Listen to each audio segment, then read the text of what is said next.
Ce samedi avait lieu à Québec la 6e Marche mondiale des femmes, un grand rassemblement qui a lieu tous les 5 ans, depuis 25 ans. Il vise à dénoncer la pauvreté, les violences faites aux femmes, la crise environnementale. Mon invitée ce soir est l'autrice du livre « Les femmes sauveront-elles le monde ?» Marie-Éloi, autrice, entrepreneuse, conférencière. Bonsoir, bienvenue à Zone Économie. Bonsoir, Léa. Alors, vous êtes originaire de France. Vous êtes d'ailleurs de passage au Québec, entre autres pour participer à un grand événement d'Evol. C'est une organisation qui soutient notamment des femmes en entrepreneuriat. Vous êtes vous-même à la tête d'un réseau d'entraide pour les femmes en entrepreneuriat en France. Ça s'appelle Femmes des territoires. Parlez-nous un peu de votre travail. Qu'est-ce que vous faites au juste? En fait, ça rejoint ce que fait Evol, qui est quand même un fonds pionnier pour les entrepreneurs ici au Québec, parce que c'est 70 millions qui ont été donnés, distribués aux entreprises portées par des femmes ou des personnes qui sont sous-valorisées, sous-représentées. Donc, c'est un impact considérable, Evol. C'est pour ça que je suis très heureuse d'être là.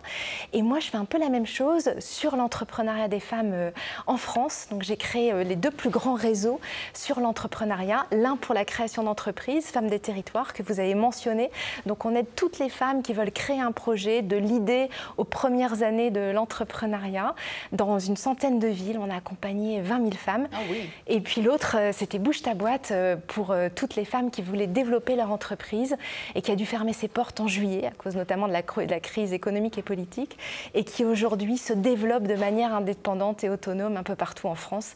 C'est deux mouvements magnifiques de femmes qui bougent les lignes. Et vous êtes donc aux premières loges du côté français en Europe pour voir la situation des femmes en entrepreneuriat, mais vous laissez quand même entendre dans certaines publications que vous avez partagées que le Québec est un peu en avance à certains chapitres. Mais en fait, qu'est-ce qui vous inspire dans le modèle québécois? Qu'est-ce qu'on fait de différent?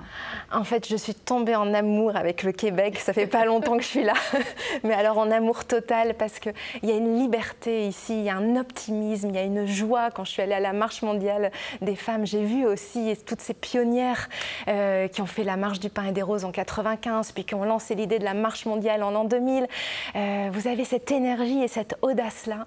Je vois que vous êtes beaucoup plus représentée aussi dans le business. Je sens que c'est différent. Alors, il faut que je creuse pour voir les différences. Mais en France, en ce moment, tout est un peu à l'arrêt, je dois dire, en raison de la situation politique et pas que. Qui a des impacts économiques, effectivement, sur des organisations comme vous le mentionniez, Bouge ta boîte, qui permettait de propulser des femmes en entrepreneuriat qui ne peut plus le faire. Est-ce que vous sentez qu'à ce moment-là, il y a un recul des femmes en entrepreneuriat? Il y a un recul, c'est d'ailleurs le titre de ma chronique qui paraît demain matin dans Les Échos.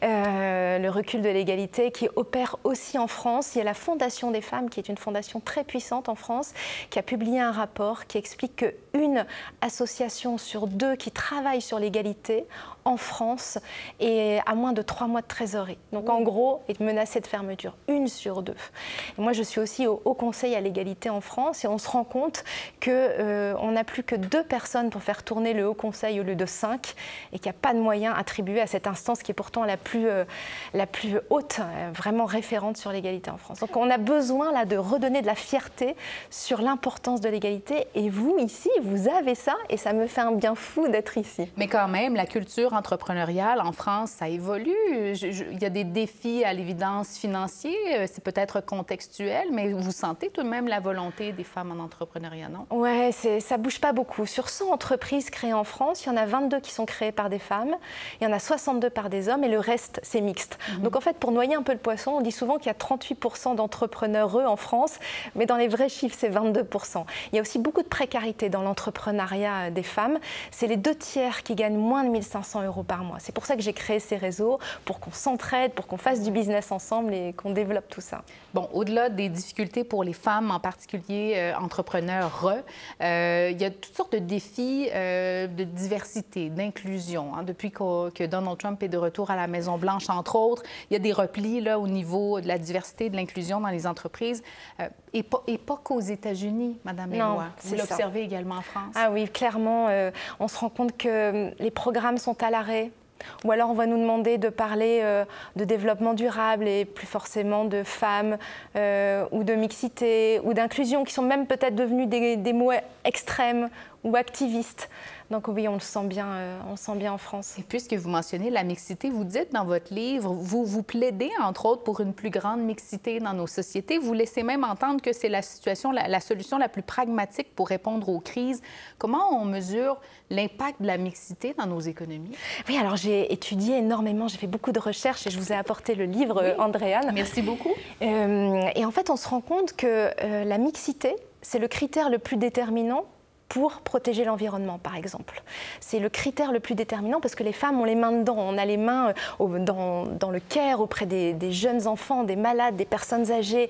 On est en charge de l'alimentation, de l'eau potable. Et donc, on voit le lien avec un environnement sain ou dégradé. Donc, partout, massivement, les femmes agissent, sont éco-responsables, plus éco-conscientes que les hommes. Pas parce qu'elles sont meilleures, mais parce qu'elles ont les mains dedans. Donc, si on veut agir pour la transition écologique, il faut absolument de la mixité. On n'y arrivera pas sans les femmes. C'est pareil pour l'économie. On se rend compte que plus il y a de mixité, plus l'économie est résiliente, plus elle est innovante, plus elle est performante, plus il y a de rentabilité. Selon le Bureau international du travail, c'est 60% de plus de rentabilité et d'attractivité dès qu'il y a de la mixité. C'est aussi du mieux vivre ensemble. Et c'est pareil pour la paix. Aujourd'hui, alors que la paix est tellement fragile dans le monde entier, on sait que plus il y a de mixité, plus les accords de paix sont signés rapidement et plus ils durent longtemps. Aujourd'hui, on a 4% de femmes dans les accords de paix. Oui. On devrait investir, le bon sens et la logique voudraient qu'on investisse massivement sur les femmes et sur la mixité. On a toujours peur que ça soit contre les hommes, mais quand on agit pour les femmes, on agit pour tout le monde, pour toute la communauté. On sent bien votre passion, en tout cas, Madame Melloi. Merci beaucoup de votre passage. Je vous souhaite un bon séjour au Québec. Ça nous a fait plaisir de vous recevoir. Merci beaucoup. Merci, Andréane. Pour voir nos émissions en entier, rendez-vous sur la chaîne Ici RDI.